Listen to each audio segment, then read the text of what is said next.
भैया हमने तो बोल दिया कि जो चार्ज होगा Q dash that will be equals to Q, नया charge will be equal to पुराना चार्ज, लेकिन C डैश कितना होगा जरा बताओ। डाइलेक्ट्रिक इंसर्ट करने के बाद में कैपेसिटेंस चेंज होगा क्या? बिल्कुल होगा। कितना हो जाएगा? K टाइम्स हो जाएगा। तो C dash will B K times of C। लेकिन पोटेंशियल के बारे में क्या ख्याल है? आप जरा देखो भाई, V इक्वल्स टू क्या होता है? V इक्वल्स टू होता है Q by C। V equals to क्या होता है? Q by C। तो अगर कैपेसिटेंस K टाइम हो गया तो जरा सोच के देखो, हाँ सोचो सोचो कि अगर कैपेसिटेंस K टाइम हो गया तो पोटेंशियल कितने टाइम्स? K टाइम्स कम। सोच पा रहे हैं क्या? यानी कि जो नया पोटेंशियल डिफरेंस आएगा वो आ जाएगा भाई साहब, हमने बोला पधारिए कौन, डाइलेक्ट्रिक मटेरियल यहां पर अंदर बीच में रखा जाए, और जैसे ही डाइलेक्ट्रिक मटेरियल को विराजमान किया गया मुझे कुछ कुछ होता हुआ दिखा। सर क्या होता हुआ दिखा? कुछ कुछ क्या भाई? पोटेंशियल तो वी रहेगा, बैटरी लगी हुई है ना, बैटरी सब संभाल लेगी भाई, ये सब देख लेगा, क्योंकि बाहर से अगर बैटरी लगी हुई है तो बाहर की बैटरी की वजह से इन दो प्लेट्स के बीच में पोटेंशियल डिफरेंस तो v ही रहने वाला है, यानी कि v dash will be equal to v। जैसे यहां पर चार्ज सेम था वैसे यहां पर कौन सेम है? Potential difference. तो सर कैपेसिटेंस के बारे में क्या ख्याल है आपकी? कुछ लोग इसे क्या करते हैं कि यहां पर तीन कैपेसिटर्स मान लेते हैं, एक ये और एक ये। सरासर गलत है। क्यों गलत है? क्योंकि आपने जैसे ही इन दोनों को साथ में मान लिया और यहां पर एक बॉर्डर बना दी, इसका मतलब आप इस पूरी लाइन का पोटेंशियल सेम मान के काम कर रहे हो, जो कि नहीं होना चाहिए। क्यों नहीं होना चाहिए? क्योंकि अगर ये आपने सेम मान लिया तो फिर बेटा इधर की और इधर की इलेक्ट्रिक फील्ड आपको सेम माननी पड़ेगी, क्योंकि डिस्टेंस तो सेम है। तो पोटेंशियल डिफरेंस सेम करने के लिए इलेक्ट्रिक फील्ड सेम करना पड़ेगी, जो कि पॉसिबल नहीं है क्योंकि डाइलेक्ट्रिक अलग अलग है। जय हिंद प्यारे बच्चों, स्वागत है आपका भौतिकी प्लस के इस प्लेटफॉर्म पर। और आज हम लोग पढ़ेंगे डाइलेक्ट्रिक इन कैपेसिटर्स, यानी कि कैपेसिटर प्लेट्स में बीच में जब डाइलेक्ट्रिक मीडियम रहता है तो उसमें किस तरह का वेरिएशन आता है वो हम लोग देखने की कोशिश करेंगे। भाई इस पूरे पार्ट में हमारा जो एजेंडा रहने वाला है वो क्या रहने वाला है? वो रहने वाला है कैपेसिटर्स एंड प्रॉपर्टीज। भाई पहले तो कैपेसिटर की बातें करें कि होता क्या है, फिर बातें करें किसकी? डाइलेक्ट्रिक की, कि वो प्रेजेंस ऑफ एक्शनल इलेक्ट्रिक फील्ड में किस तरह से अपनी जो चीजें होती है वो चेंज करती हैं। फिर क्या पढ़ेंगे? फिर पढ़ेंगे कि जब डाइलेक्ट्रिक को कैपेसिटर प्लेट्स के बीच में रखते हैं तो क्या होता है, और जब उसे इंसर्ट करते हैं एट दैट टाइम किसी कैसी चीजें होती है, कौन कौन सी चीजें ध्यान रखने वाली होती है, ये बातें करेंगे और कुछ क्वेश्चंस देखेंगे। आइए शुरू करते हैं। भाई सबसे पहली चीज, व्हाट इज कैपेसिटर, इसकी प्रॉपर्टीज क्या होती है? तो मुझे पता है कि जब दो कंडक्टर्स होते हैं दोनों में पोटेंशियल डिफरेंस होता है तो बीच में कुछ इलेक्ट्रिक फील्ड्स आ जाती हैं। तो मान लिया जो हमारा सबसे फेमस कैपेसिटर है पैरेलल प्लेट, अगर ऐसा कुछ पैरेलल प्लेट कैपेसिटर है, एरिया ए है, डिस्टेंस इन दोनों के बीच की डी है, उस केस में यहां पर क्या होगा कि जब मैं कुछ V1 और V2 पोटेंशियल अगर यहां पर लगाऊंगा और उस वजह से जो पोटेंशियल डिफरेंस आएगा that potential difference is some V, तो उस केस में क्या होगा? भाई उस केस में ऐसा होगा कि एक साइड हाई पोटेंशियल एक साइड लो पोटेंशियल, यानी कि मेरे पास इलेक्ट्रिक फील्ड लाइंस दिखेगी मुझे जो कि कुछ इस तरह से होंगी, हाई पोटेंशियल से लो पोटेंशियल की तरफ। जो इलेक्ट्रिक फील्ड लाइंस होगी, इन लाइंस की वजह से यहां पर एक इलेक्ट्रिकल एनर्जी स्टोर होगी, क्योंकि मुझे पता है कि जहां पर इलेक्ट्रिक फील्ड लाइंस होती है वहां पर इलेक्ट्रिकल एनर्जी की डेंसिटी जो होती है वो होती है हाफ एप्सिलॉन नॉट ई का स्क्वायर। दैट मींस यहां पर बीच में कुछ इलेक्ट्रिकल एनर्जी स्टोर हो रही होगी, और उस इलेक्ट्रिकल एनर्जी के बाद में अगर हमारे पास कहीं पर इंस्टेंटेनियस एनर्जी का यूज आया तो हम लोग कैपेसिटर को यूज करेंगे यूजिंग इलेक्ट्रिकल एनर्जी। अब भैया मजे की बात क्या है? मजे की बात यह है कि यहां पर जो बेसिक रिलेशन आता है कि होता क्या है कि यहां पर कुछ positive charge plus Q store होगा यहां पर, है ना, उसका जस्ट अपोजिट यहां पर स्टोर होगा माइनस क्यू, और उस वजह से जो मेरे पास रिलेशन आता है वो आता है Q equals to CV। Q क्या है? Q है यहां पर चार्ज एट वन प्लेट, है ना, चार्ज एट वन प्लेट, एक प्लेट पर कितना चार्ज हुआ उसको बोलते हैं हम लोगों ने Q। फिर ये V क्या है? ये V है पोटेंशियल डिफरेंस, और ये C क्या है? C होता है कैपेसिटेंस। तो जो अलग अलग तरह के कैपेसिटर्स होते हैं, स्फेरिकल होते हैं, सिलिंड्रिकल होते हैं, हमने लिया पैरेलल प्लेट कैपेसिटर। तो यहां पर अगर मेरे पास पैरेलल प्लेट कैपेसिटर आया होगा कुछ इस तरह से, ये ऐसा, इसका एरिया A है, अगला वाला एरिया भी सामने A ही होगा, और अगर बीच की डिस्टेंस D है तो जरा याद करो कैपेसिटेंस कितना होगा इसका? भाई इसका कैपेसिटेंस आ जाएगा C equals to A epsilon naught by D, है ना। ये होता है मेरा बेसिक कैपेसिटेंस, जो बेसिक इंफॉर्मेशन मुझे पता होनी चाहिए। फिर मैंने बोला कि भाई डाइलेक्ट्रिक क्या होता है? अब जरा देखो डाइलेक्ट्रिक में क्या होता है कि एक अगर कोई मीडियम है ना, और वो मीडियम में ऐसे पोलर मॉलिक्यूल्स कुछ हुए, अब क्या होगा?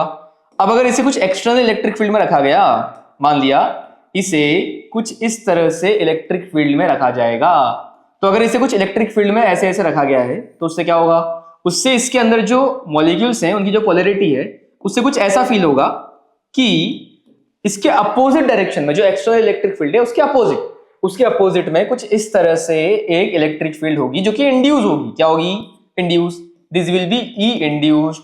तो जो नेट फील्ड दिखेगी मुझे, देखो जरा, this is E external, inside जो आ रही है वो आ रही है ई इंड्यूस्ड अपोजिट साइड में, और उस वजह से हमें जो ई नेट दिखती है वो ई नेट की वैल्यू होती है क्या, वो होती है ई एक्सटर्नल माइनस ई इंड्यूस्ड, है ना भैया।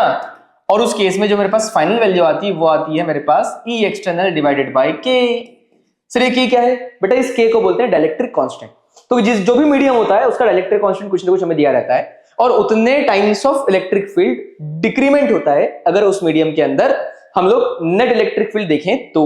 आप चाहे तो ई इंड्यूस निकाल सकते हैं, देखो ई इंड्यूस क्या आ जाएगा, वो आ जाएगा ई एक्सटर्नल माइनस ई नेट, ई एक्सटर्नल तो है ही और ई नेट जो है वो है ई एक्सटर्नल बाय के, एक्सटर्नल कॉमन आ जाएगा तो हमारे पास ई इंड्यूस आ जाएगा ई एक्सटर्नल इनटू 1 माइनस 1 अपॉन के। तो इस तरह से हम लोग सारी की सारी चीजें डाइलेक्ट्रिक की प्रेजेंस में देखने की कोशिश करते हैं। फिर सर अगर ऐसी चीजें हैं तो मैं अगर कैपेसिटर प्लेट के बीच में डाइलेक्ट्रिक रख दूं तो क्या होगा। अब भाई जब कैपेसिटर प्लेट के बीच में डाइलेक्ट्रिक रखोगे तो होता क्या है, जरा देखो ध्यान से। होता कुछ ऐसा है कि अगर आपने यहां पर प्लेट्स के बीच में डाइलेक्ट्रिक रखा, ऐसा, यहां पर एक प्लेट, यहां पर एक प्लेट, मैं समझने के लिए सबसे बेसिक सबसे स्टैंडर्ड पैरेलल प्लेट कैपेसिटर्स लेके चल रहा हूं। तो यहां पर एरिया ए है ना, बीच की डिस्टेंस कुछ डी। अगर मैंने यहां पर डाइलेक्ट्रिक रखा तो उसको रखने का तरीका आप पूछोगे उससे कि जो आपने डाइलेक्ट्रिक रखा है वो कितने पार्ट में रखा हुआ है। मान लिया अभी के लिए जो मैं डाइलेक्ट्रिक रख रहा हूं वो कुछ पार्ट में रख रहा हूं, कुछ ऐसे, ये यहां पर ऐसा, और इतने इतने पार्ट में ऐसे मैंने कुछ डाइलेक्ट्रिक रखा होगा, ठीक है भैया, ये ऐसे इतने इतने पार्ट में हमने डाइलेक्ट्रिक रखा। तो ये मुझे जब दिखेगा, इसके जब मैं फ्रंट व्यू देखूंगा तो वो मुझे कैसा दिखेगा भाई। सामने से अगर मैं देखूंगा तो सामने से मुझे क्या दिखेगा, सामने से मुझे दिखेगा कि एक प्लेट ये है, एक प्लेट ये है, और इनका एरिया एरिया है मुझे, इनके बीच की डिस्टेंस डी दी हुई है मुझे, और बीच में कहीं पर कुछ ऐसे, यहां पर ऐसे मैंने डाइलेक्ट्रिक को रख दिया, है ना। फिर इसमें ये डाइलेक्ट्रिक मीडियम है पूरा मेरा, और इसकी जो थिकनेस है ये मैंने मान ली कुछ टी। अगर ऐसा है तो मुझसे पूछा गया कि भैया इसका कैपेसिटेंस कितना आएगा, इसके कैपेसिटेंस की वैल्यू मैं बोलता हूं C equals to A epsilon naught upon D minus T plus T upon K, जहां पर K क्या है, K है मेरे पास डाइलेक्ट्रिक कांस्टेंट। सर ये कैसे आया, बिल्कुल लॉजिकल क्वेश्चन है कि ये जो फॉर्मूला आपने लिखा है ये आया कहां से। तो उसके लिए मैं बोलता हूं क्या, मैं बोलता हूं कि देख भाई ध्यान से देखना, किसी भी तरह का कैपेसिटेंस निकालने के लिए क्या करोगे, मान लेते हैं यहां पर चार्ज आया Q, यहां पर चार्ज आएगा कितना माइनस Q, एरिया ए है तो उसकी वजह से जो सिग्मा आएगा, सिग्मा आ जाएगा यहाँ पर Q अपॉन ए, और यहाँ पर जो सिग्मा आ जाएगा वो क्या आ जाएगा माइनस Q अपॉन ए। इस वजह से जो बीच में इलेक्ट्रिक फील्ड आना चाहिए, है ना, जिसे हम लोग एक्सटर्नल बोल सकते हैं यहाँ पर, दिस ई एक्सटर्नल, हालांकि एक्सटर्नल किसकी वजह से, ये दो प्लेट्स की वजह से, that E external will be कितना भाई, ई एक्सटर्नल की वैल्यू मेरे पास आ जाएगी सिग्मा बाय 2 एप्सिलॉन नॉट इधर की तरफ, इसका भी सिग्मा बाय 2 एप्सिलॉन नॉट इधर की तरफ, तो नेट आ जाएगा मेरे पास सिग्मा बाय एप्सिलॉन नॉट। लेकिन जो मेरे पास डाइलेक्ट्रिक मीडियम के बीच में इलेक्ट्रिक फील्ड आएगी नेट, तो जो E नेट आएगी कहां पर, डाइलेक्ट्रिक मीडियम के बीच में, डाइलेक्ट्रिक मीडियम के बीच, ये जो आएगा ये मेरे पास पता कितना आएगा, वो आ जाएगा E एक्सटर्नल बाय K, यानी कि आ जाएगा sigma bye K epsilon not, है ना। अब क्या किया जाए भाई, मुझे पता है Q इक्वल टू CV होता है, तो V इक्वल टू क्या हो जाएगा Q बाय C, यानी कि मैं लिख सकता हूं कि जो Q equals to CV, V equals to Q by C, या C equals to Q by V, ये तो मुझे आता है ना। Q कितना, Q है मेरे पास सिग्मा इंटू ए, है ना, तो Q की वैल्यू सिग्मा इंटू ए, V की वैल्यू कितनी, अब V क्या होता है, V होता है पोटेंशियल डिफरेंस। कैसे निकालूंगा, V निकालने के लिए यहां वाली जो इलेक्ट्रिक फील्ड एक्सटर्नल उसको मल्टीप्लाई करूंगा किसमें, D माइनस T में, यानी कि उसे निकालने के लिए E एक्सटर्नल को मल्टीप्लाई किया जाए D माइनस T। सर क्यों किया, क्योंकि मुझे पता है कि कांस्टेंट इलेक्ट्रिक फील्ड में अगर पोटेंशियल डिफरेंस निकालना होगा तो एक्सटर्नल इलेक्ट्रिक फील्ड या फिर जो भी कांस्टेंट इलेक्ट्रिक फील्ड है उसको मैं सेपरेशन से मल्टीप्लाई करूंगा। फिर क्या किया जाए, फिर ये जो ई नेट है, ई नेट, इसको मल्टीप्लाई करेंगे कितने एरिया में ई नेट है, वो है सिर्फ टी थिकनेस के एरिया में, और जब यहां सारी की सारी वैल्यूज रखूंगा तो मुझे तुरंत भागते हुए आंसर मिलेगा वो ऊपर वाला, है ना भाई। क्या यहां तक सारी चीजें सोच पा रहे हैं हम लोग, बिल्कुल यहां तक तो कोई समस्या मुझे लग नहीं रही है। डाइलेक्ट्रिक को अगर कैपेसिटर प्लेट के बीच में कहीं पर रखा होगा तो इस तरह से मुझे दिखेगा, ठीक। अच्छा अगर पूरी तरह से फिल्ड कर दिया, मैंने बोला कि अगर if dielectric is completely filled between the plates. ओहो भाया, अगर डाइलेक्ट्रिक को प्लेट्स के बीच में पूरी तरह से फिल कर दिया तो क्या होगा? अगर पूरी तरह से कंप्लीटली फिल कर दिया हमने तो उस केस में जरा देखो कि जो थिकनेस T है वो तो किसके बराबर हो जाएगी? वो तो D के बराबर हो जाएगी। In this case thickness will be equals to D। तो जरा देखो जो कैपेसिटेंस आ जाएगा वो कितना आ जाएगा? Epsilon naught upon D minus thickness T plus thickness upon K। D से D कैंसिल और मेरे पास आ गया K times of A epsilon not by D। यानी कि अगर पूरी तरह से डाइलेक्ट्रिक को भर दिया तो भैया जितना कैपेसिटेंस था उससे K टाइम्स हो जाएगा। क्या मैं सोच रहा हूं? डाइलेक्ट्रिक इंसर्ट करने पर कैपेसिटेंस बढ़ रहा है, एक तो वो मुझे दिख रहा है, और कितना बढ़ रहा है? K टाइम्स बढ़ रहा है अगर पूरी तरह से कर दिया तो। ठीक है, डाइलेक्ट्रिक भरने पर कैपेसिटेंस बढ़ा, कैपेसिटेंस बढ़ने पर चार्ज स्टोर करने की जो कैपेसिटी थी वो बढ़ती हुई दिखी मुझे पर यूनिट पोटेंशियल डिफरेंस, है ना? चलो भैया, तो फिर क्या किया जाए? अगर मैं इंसर्शन करूंगा तो किस तरह से चीजें होंगी एक बार वो देखते हैं। भाई मैंने ये तो देखा कि अगर इंसर्ट कर दिया तो इंसर्ट करने के बाद में किस तरह से मेरा जो कैपेसिटेंस है वो चेंज होगा। अब उस केस में अगर मैं इंसर्ट कर रहा हूं तो बेटा वो दो तरीके से होता है। कौन कौन से तरीके से होता है? देखो, पहला तरीका कि मैं आइसोलेटेड कैपेसिटर में इंसर्ट कर रहा हूं। आइसोलेटेड कैपेसिटर यानी कि कैपेसिटर जो है उसमें किसी भी तरह का कनेक्शन नहीं है, कुछ चार्ज स्टोर्ड है उसमें, वो बाहर एक्सटर्नल बैटरी से कनेक्टेड नहीं है, और वहां पर मैं डाइलेक्ट्रिक ऐड कर रहा हूं तो क्या होगा? और दूसरा जो मैं देखूंगा वो देखूंगा मैं कि कैपेसिटर विद बैटरी, है ना? ये आइसोलेटेड नहीं है, इसमें कैपेसिटर में एक बैटरी ऑलरेडी लगी हुई है और उस बैटरी के लगे होने की वजह से क्या वेरिएशंस आएंगे वो मुझे देखना है। तो दो ही वेरिएशंस देखूंगा मैं, एक आइसोलेटेड और दूसरा ऐसा कैपेसिटर जिसमें बैटरी कनेक्टेड हो। चलो भाई, अगर ऐसा हुआ तो क्या देखेंगे? आओ जरा देखते हैं। भाई पहला, अगर आइसोलेटेड कैपेसिटर है यानी कि एक कैपेसिटर है ऐसा, है ना, इसमें कैपेसिटेंस कुछ C होगा, चार्ज कुछ स्टोर्ड होगा V, Q, और पोटेंशियल डिफरेंस इसमें होगा कुछ V। अब जब मैंने इसमें एक डाइलेक्ट्रिक इंसर्ट किया तो जरा देखो क्या हुआ।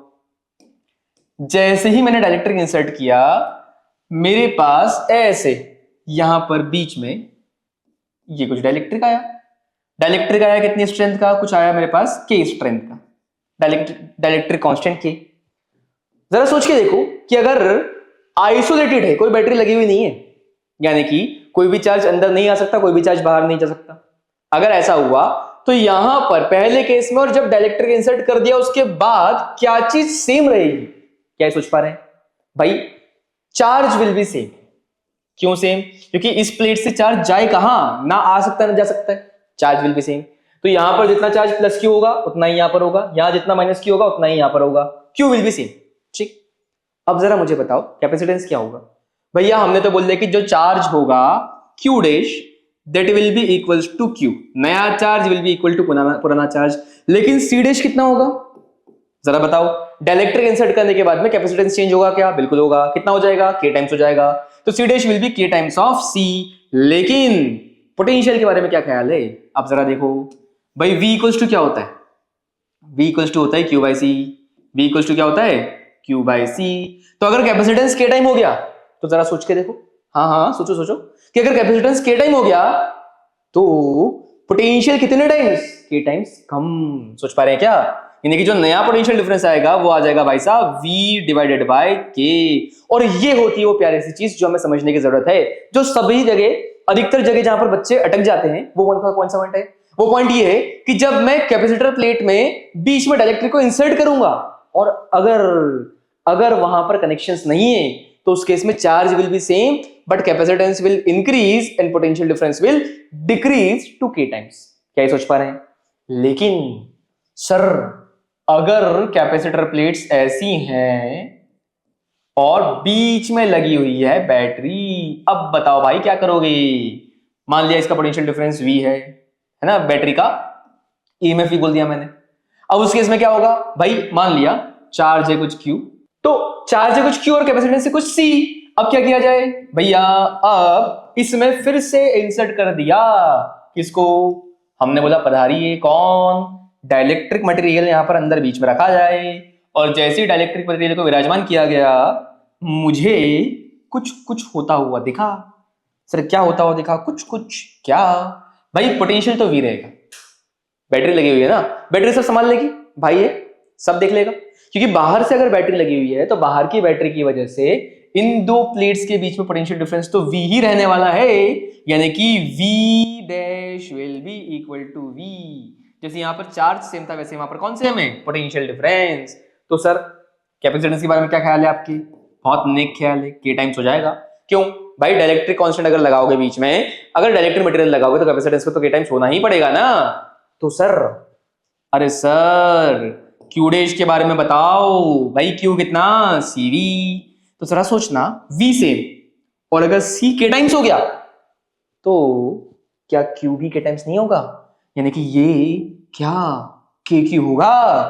यस। तो जरा सोचना, पहले वाले पार्ट में पोटेंशियल घट रहा था और दूसरे वाले पार्ट में चार्ज बढ़ रहा होगा। क्या मैं दोनों केसेस में अगर मैं डाइलेक्ट्रिक इंसर्ट करूंगा, एक ऐसे कैपेसिटर में जहां पर आइसोलेटेड है और एक ऐसे कैपेसिटर में जहां पर आइसोलेटेड नहीं है, तो क्या मैं दोनों केस को आपस में कंपेयर कर पा रहा हूं? क्या मैं ये देख पा रहा हूं कि दोनों ही केस में कैपेसिटेंस तो बढ़ा है, लेकिन एक केस में चार्ज कांस्टेंट है और एक केस में पोटेंशियल डिफरेंस कांस्टेंट है? बस इस कॉन्सेप्ट को दिमाग में रख के रखेंगे और जितने क्वेश्चंस आएंगे सारे वैसे ही देखेंगे। आइए आगे बढ़ते हैं, शुरू करते हैं। तो भाई मान लिया मेरे पास पहला क्वेश्चन है कि parallel plate capacitor of area हुआ है, प्लेट सेपरेशन d है और कैपेसिटेंस c है, filled with 3 different, ऐसे K1 K2 और K3 से फिल किया हमने। और if a single dielectric material is to be used to have the same capacitance C in this capacitor, then its dielectric constant K is given by, क्या होगा? देखो पहली चीज तो मैं आपको क्लियर कर देता हूं, इस क्वेश्चन में बहुत सारी कॉन्ट्रडिक्शंस है और इसीलिए इस क्वेश्चन को लिया मैंने। दूसरी चीज जो क्लैरिटी होनी चाहिए कि इसका जो आंसर है वो मैच होना पॉसिबल नहीं हो पाएगा, क्योंकि इस क्वेश्चन में कुछ कॉन्सेप्चुअल मिस्टेक्स हैं। क्या है भाई? पहली मिस्टेक जो सबसे इंपॉर्टेंट देखने लायक है वो क्या है, मैं आपको बता रहा हूं, ध्यान से सुनना, है ना।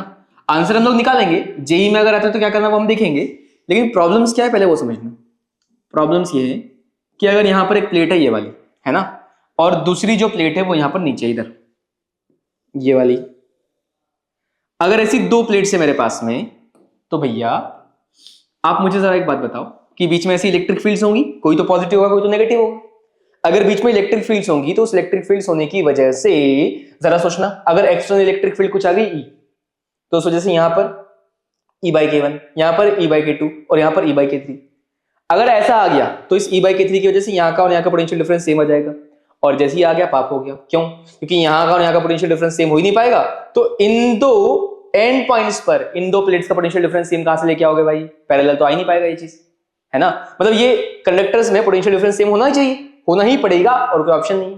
एक ये प्रॉब्लम।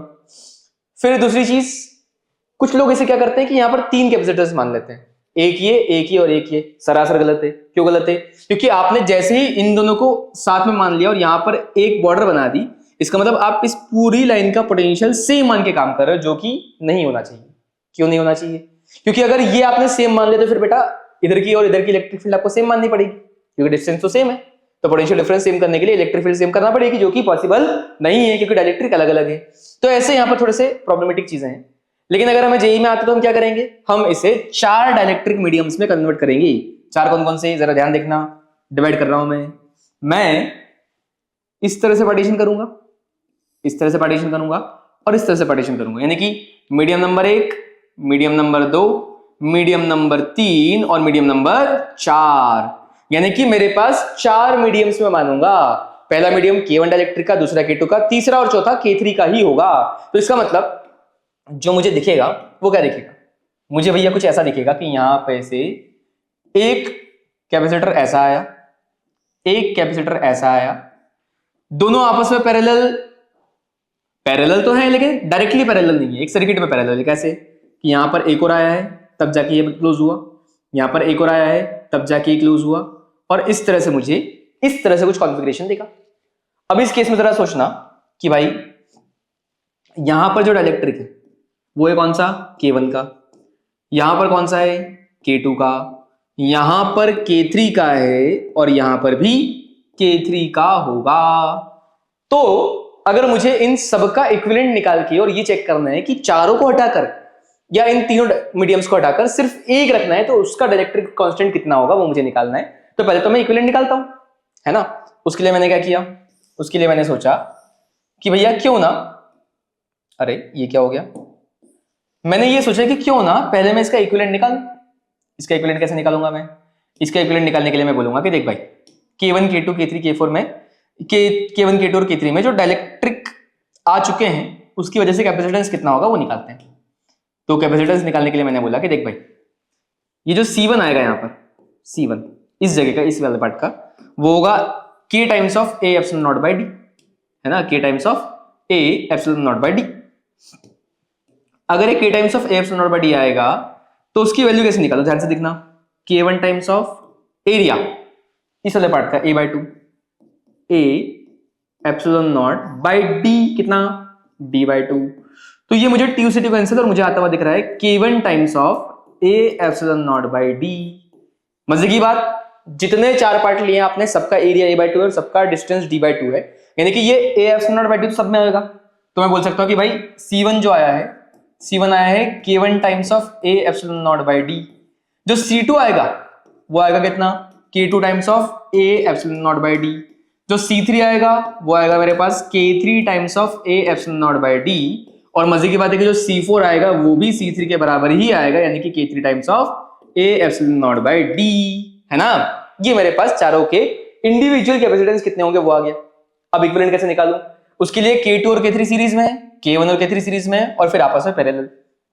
तो जरा मुझे बताओ कि जब कैपेसिटर सीरीज में होते हैं तो 1/C इक्विवेलेंट कैसे आता है, वो आता है 1/C1 प्लस 1/C2, यानी कि ये आ जाएगा 1 मुझे बताना C1 कितना है, वो है K1 times of A epsilon naught by D plus ये भी कितना आ जाएगा K2 times of A epsilon naught by D। बोल भाई सीरीज में कौन कौन है, K2 और K3, अरे पाप कर दिया, K1 और K3 और K2 और K3 ये आपस में सीरीज में है, तो एक अगर K1 लिया तो दूसरा मुझे लेना पड़ेगा K3। बोल भाई, है ना, यस। ये मेरे पास आ जाएगा कितना, ये मैं निकाल सकता हूं, मैं लिख सकता हूं D/A एप्सिलॉन नॉट, और मेरे पास आ जाएगा नीचे K1 K3 ऊपर K1 प्लस K3, ठीक बात।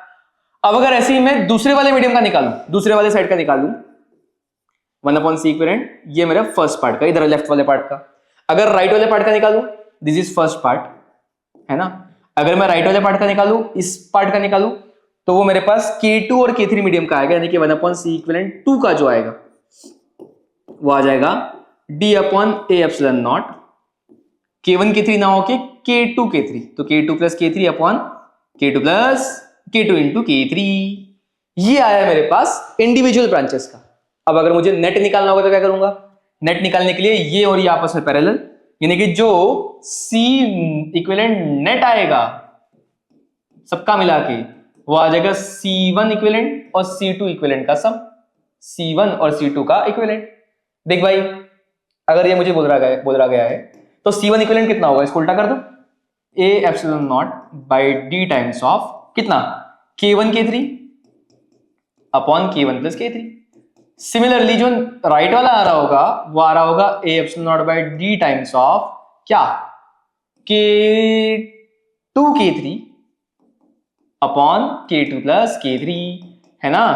और ये मुझे निकालना है इक्विवेलेंट एक पूरा मानने के बाद, तो वो क्या आ जाएगा भाई, पूरे का तो आ जाएगा सेम मान के A epsilon naught by D, और यहां आ जाएगा कुछ K इक्विवेलेंट, है ना। A epsilon naught by D दोनों का कैंसिल, यानी कि मेरे पास जो K इक्विवेलेंट आ रहा होगा वो आ रहा है कितना, वो आ रहा है K1 K3 upon K1 plus K3 plus K2 K3 upon K2 plus K3। तो इस तरह से मैं इस क्वेश्चन को सॉल्व करूंगा, ठीक है ना। चलिए आगे बढ़ते हैं, नेक्स्ट एक और क्वेश्चन में देखना चाहता हूं। मैं चाहता हूं कि भाई मैंने इक्विवेलेंट कैपेसिटेंस तो निकालना सीख लिया, लेकिन इंसर्ट करने के बाद किस किस तरह की चीजें मुझे सर्किट में शो होती है वो मैं एक बार देखना चाहता हूं। तो क्वेश्चन ये है कि इस तरह का एक सर्किट है, V पोटेंशियल है, C कैपेसिटेंस यहाँ का भी है, यहाँ का भी C ही है, आइडेंटिकल है दोनों, है ना, और ये आइडेंटिकल लिखा हुआ है यहाँ पे। और पहले जो टोटल एनर्जी थी वो E1 थी। अब भाई पहले वाले पार्ट तो आसान है कि अगर C और C आपस में स्विच क्लोज्ड है तो C और C कैसे होंगे, आपस में पैरेलल होंगे, और उसका C इक्विवेलेंट कितना होगा, 2C होगा। तो उस केस में जो मेरे पास पहले बार एनर्जी आएगी E1, वो एनर्जी कितनी आ जाएगी, वो आ जाएगी हाफ CV स्क्वायर। तो C कितना आया था 2C, दोनों का मिला के इंटू V स्क्वायर, 2 से 2 कैंसिल, यानी कि मेरे पास आ गया CV स्क्वायर, है ना। तो ये तो आ गया मेरे पास हाफ CV स्क्वायर पहला पार्ट, शुरुआत में जो E1 आ रहा है पहली एनर्जी। नाउ की K इज ओपन, K को ओपन करो, जैसे K को ओपन किया वैसे ये सर्किट खुल गया, यहां C और यहां C। जैसे K को ओपन किया उसके बाद dielectric constant 5 is introduced between the plates of the capacitors, दोनों में डाइलेक्ट्रिक कांस्टेंट 5 इंट्रोड्यूस किया, तो ये जो C है ये बेटा 5C हो गया, ये भी हो गया कितना 5C। उस केस में जो टोटल एनर्जी स्टोर्ड होगी वो E2 आ रही है, तो जरा देखो E2 कितना आएगा भाई। अगले केस में ये वाला जो कैपेसिटर है इसमें पूरी की पूरी पोटेंशियल हाफ CV स्क्वायर आ जाएगी, तो हाफ C कितना 5C into V square plus दूसरे वाले में मुझे बताया कि अगर ये आइसोलेट कर दिया गया, की क्लोज थी ओपन कर दी, जब की मैंने ओपन करी तो उसके बाद ये जो कैपेसिटर है तो आइसोलेट हो गया, है ना, फर्स्ट वाला केस जो अभी हमने देखा था। और ये जो कैपेसिटर है ये तो बैटरी से कनेक्टेड है, तो इसका पोटेंशियल सेम लेकिन इसका चार्ज सेम। अगर मैं चार्ज सेम करूंगा तो मैं क्या करूंगा, Q स्क्वायर बाय 2 और C कितना 5C, यानी कि ये तो मेरे पास आ गया 5CV स्क्वायर बाय 2, और बेटा Q कितना था शुरुआत में, क्या चार्ज कितना था इसका CV था, तो अगर Q CV था तो यहां पे आ जाएगा C स्क्वायर V स्क्वायर, एक C से एक C कैंसिल, यानी कि मेरे पास आ जाएगा 1/10 टाइम्स ऑफ CV स्क्वायर। ले भाई ये 5 ऊपर है 10 नीचे, तो 5 का मल्टीप्लाई 25 हो जाएगा, 25 और 1 26 CV स्क्वायर बाय 10। ये मेरे पास E1 इनिशियल एनर्जी और ये मेरे पास E2 फाइनल एनर्जी। तो अगर मुझे E1 अपॉन E2 पूछा गया, ओ भाया कैसे निकलेगा, E1 अपॉन E2 अगर पूछेंगे तो CV square divided by 26 CV square by 10, ये काटा बेटा और मेरे पास आ गया 5/13। कौन सा कुछ आ रहा है क्या, यस सी ऑप्शन। ये जेईई मेन में अभी अभी थोड़ा कुछ सालों पहले शायद 2022 के आसपास आया हुआ था। तो इस तरह से हमने दो क्वेश्चंस देखे, एक जिसमें हमने डाइलेक्ट्रिक कांस्टेंट को लाने के बाद में इक्विवेलेंट कैपेसिटेंस निकालना सीखा, और दूसरा वो जिसमें हमने डाइलेक्ट्रिक कांस्टेंट आने के बाद में अलग अलग कॉम्बिनेशंस कैसे कैसे आ सकते हैं वो देखे। अब यहां पर एक टाइप ऑफ क्वेश्चंस और बनते हैं जो कि इस वीडियो के लिए नहीं है, जेईई मेन के लिए स्पेसिफिक नहीं है वो। उसमें हम लोग क्या करते हैं कि फोर्स निकालते हैं कि अगर डाइलेक्ट्रिक अगर इंसर्ट करेंगे, वहां पर ऐसे देखते हैं हम लोग कि अगर मैंने एक कैपेसिटर में डाइलेक्ट्रिक को इंसर्ट किया, ये कैपेसिटर, और अगर डाइलेक्ट्रिक को इंसर्ट किया ऐसे, है ना, तो यहां पर इसकी डाइलेक्ट्रिक स्ट्रेंथ के वजह से जो इंड्यूस चार्जेस आएंगे वहां पर फोर्स कितना फील कर रहा होगा, कैपेसिटर डाइलेक्ट्रिक पर फोर्स कितना लगाता है। तो फोर्स ऑन डाइलेक्ट्रिक अगर मैं निकालना चाहूंगा, force on dielectric due to capacitor, due to capacitor, तो पहली चीज तो कि अगर पूरी तरह से अंदर है तो वहां पर तो कोई फोर्स लगेगा नहीं, नेट फोर्स 0 हो जाएगा। लेकिन अगर इस तरह से कुछ है तो यहां पर बेटा इस तरह से कुछ एक नेट फोर्स देखने को मिलता है। रीजन कॉमन सेंस की बात कि ये जो यहाँ के चार्जेस होंगे वो भी तो इसे पुश करेंगे ना अंदर की तरफ, तो ये जो फोर्स मुझे दिखेगा, ये फोर्स निकालने का तरीका कैसा होगा, ये फोर्स निकालने के लिए मैं निकालता हूं energy U as a function of x। ये जो x दूरी आती है यहाँ की, है ना, इसके फंक्शन के रूप में U निकालता हूं मैं, पोटेंशियल एनर्जी निकालता हूं कैपेसिटर्स की, और फोर्स निकालने के लिए मैं कर देता हूं माइनस ऑफ du/dx। तो इस तरह से मैं फोर्सेस निकाल सकता हूं। एक कांस्टेंट भी आता है, अलग अलग मीडियम्स में निकालता हूं, अलग अलग पार्टीशंस में निकालता हूं, अलग अलग पार्ट्स में निकालता हूं। कैसे कि भाई एक तरीका वो आइसोलेटेड वाला और दूसरा वो जिसमें बैटरी लगी हो, तो उन दोनों में फोर्स निकालने का तरीका इस तरह से होता है। आप चाहे तो इस तरह के क्वेश्चंस भी एक बार देखकर कर सकते हैं। अभी हमारे वीडियो के लिए ये वाला पार्ट नहीं था, ठीक है। चलिए, तो मुझे आशा है कि आप लोग इस तरह के बहुत सारे क्वेश्चंस देखने की कोशिश करेंगे, और जितने भी क्वेश्चन आपके जेईई में आए हुए हैं वो सारे के सारे जो हमने कॉन्सेप्ट पढ़ा है उससे करने की कोशिश करेंगे। All the best.